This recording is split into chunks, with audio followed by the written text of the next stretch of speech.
Welcome back, friends. Today we're working on the Sportster again. Now today we're going to focus on hand controls. Now with this, I feel this should be a fairly easy effort to take these things apart. I'm not sure. I've not removed them from a bike like this, but from what I'm seeing is there's a junction box right here where everything connects. And you can see the cabling here runs down the bars, and I can see what looks like plugs in here. So I believe I can pull this back panel off of this riser, and with that, I should be able to pull these plugs out, disconnect them, and then remove these controls. We're going to figure it out as we go, so let me go ahead and get this camera moved so you can see what I'm doing, and we'll attempt it. All right, starting with the left-hand control here. Obviously, you can see you've got your horn, your high-low beam, and your left turn signal indicator. Also, you could have held this for your four-way flashers. And then there is the clutch perch, and then there's the wiring here, and it looks like everything junctions right in this riser. And if you look at the back side, there's a panel here. I feel I should be able to remove this panel, unplug these, and then start backing out this wiring. And the same thing on the right-hand side. Obviously, you have your front master cylinder, and then you have your right-hand controls. You've got your start switch, your on or off and run switch, start button, and your right blinker, along with your throttle cable housing here and throttle cables. So we're going to go ahead and set the camera down, and we're going to start right here by removing this back panel. The back panel here has 6 Torx screws in it. These are a T25. Again, I believe I should be able to take this off easily. I've not removed this ever before, so I'm not sure how this is going to go. It's starting out fairly easy. That one turned really nicely. Feels like this one is going to do the same. I'm just going to work my way around and loosen these up a little bit.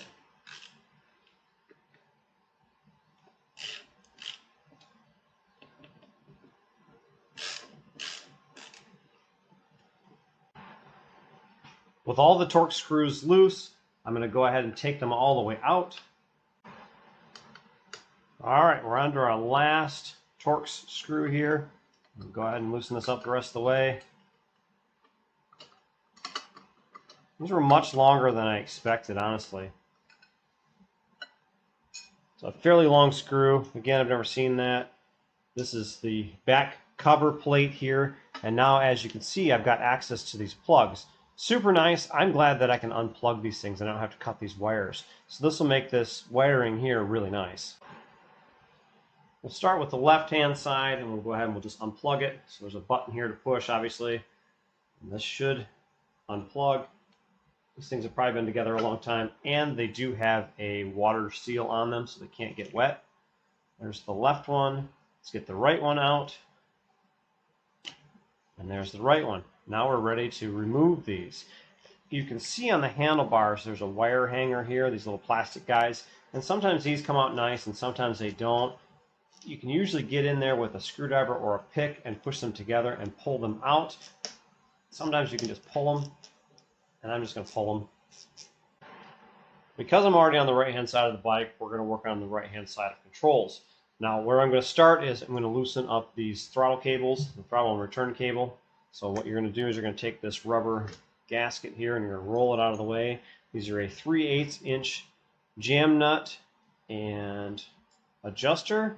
So we'll loosen these up. What we're going to do is we're going to back this jam nut all the way down. We'll make as much slack as we possibly can get. With that all the way down, we're going to adjust this all the way in. We're going to repeat the process on the other one.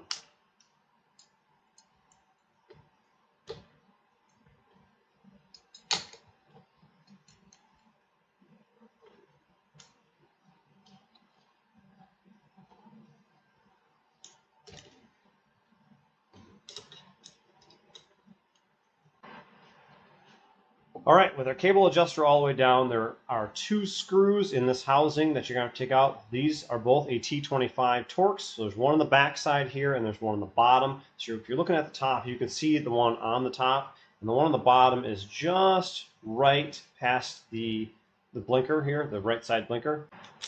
We'll start with the top one first.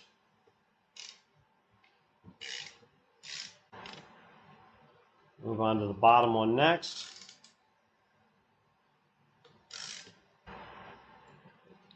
And these are just short little stubby guys.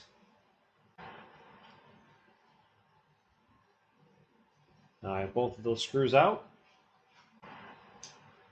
Now the cover will separate into its two halves. There's a top half and a bottom half. Now you want to be careful because there's cables in here. The wiring's all hooked up inside there. So with that, we'll be able to move this out of the way a little bit. And we'll also, remember we loosened these cables, and we'll back this cable up enough to pull the cable out. These cables have little brass ferrules on the end, and those do come off. They are replaceable. And of course there's a little ball on the end of that. Now this cable is actually ready to be pulled down and out of the way. So that cable's out of the way. We'll go ahead and do that on the back side as well with the back cable.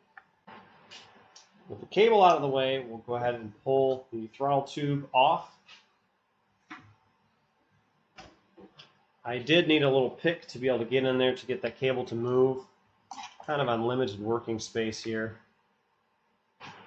Get that brass ferrule off of there. With the brass ferrule out of the way, we can go ahead and pull this cable.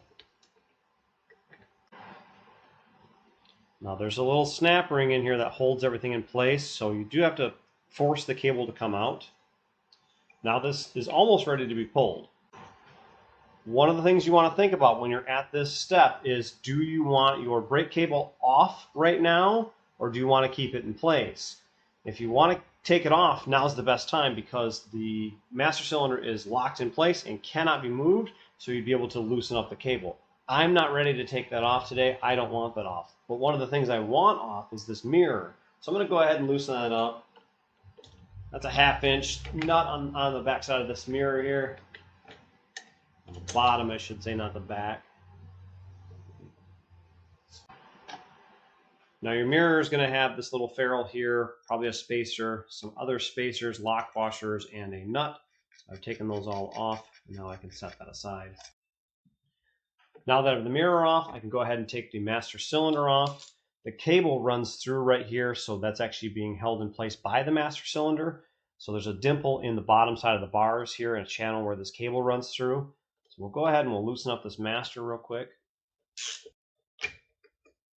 We'll remove the front collar for the master cylinder. We'll pull the master cylinder out of the way, and then our cable housing here, or our switch housing, is ready to be pulled off. I'm actually going to reinstall this master cylinder. I want it on there just in case I need to move the bike. The master cylinder does help me, because the brake is intact, to be able to guide the motorcycle off of the lift. Now I can do it based on, weight and resistance of my body weight versus this motorcycle, but it is nice to have a brake. And if I do have to pull this thing off for some reason, it's nice to have an extra bit of help. Now on the left-hand side of the bike, we're going to start with the mirror. We'll go ahead and remove this first. Same thing, mirror, little stanchion there, whatever they're called, spacer, lock washer, and a nut. We'll set this aside. Now on this side, it's nice because you're not actually working with any cables other than your clutch cable. And yes, this is a little bit tight, but we're not removing that right now. So we'll go ahead and we'll start with our clutch perch first. We'll get that off and out of the way.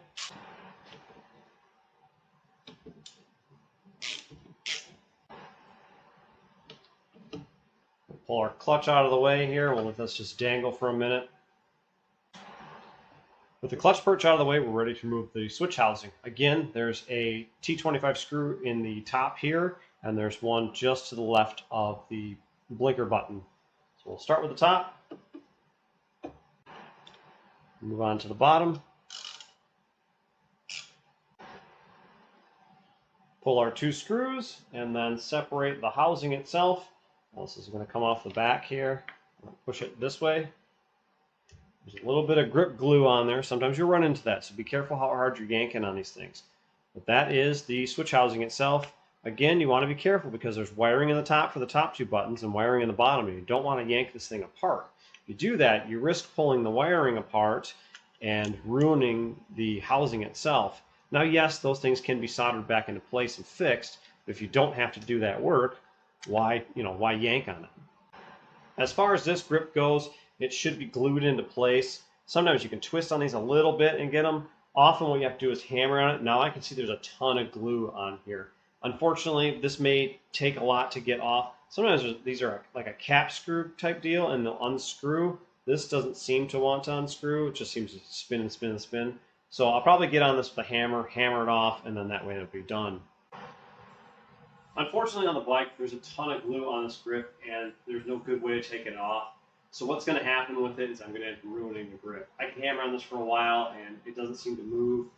I hit it pretty hard a few times, and what I'm going to have to do is I'm going to get a harder hammer, or I'm going to have to get some sort of like a drift or a guide to kind of push on the seal itself.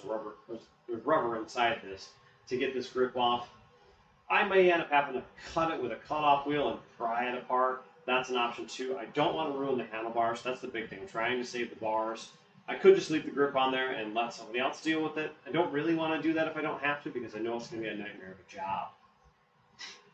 Anyway, that's it for this one. Removing the controls on this bike were not that hard. It was kind of an easy project. I'm very happy with this panel back here. It's neat to see that there's actually a junction right here where these things can, plug in and be unplugged. Kind of a neat spot because it's out of the elements, so it didn't get dirty back there or full of water or whatnot. So I kind of like that. Now, this design for a riser is pretty ugly. I know a lot of people don't like them, but as far as what it is, it works really well.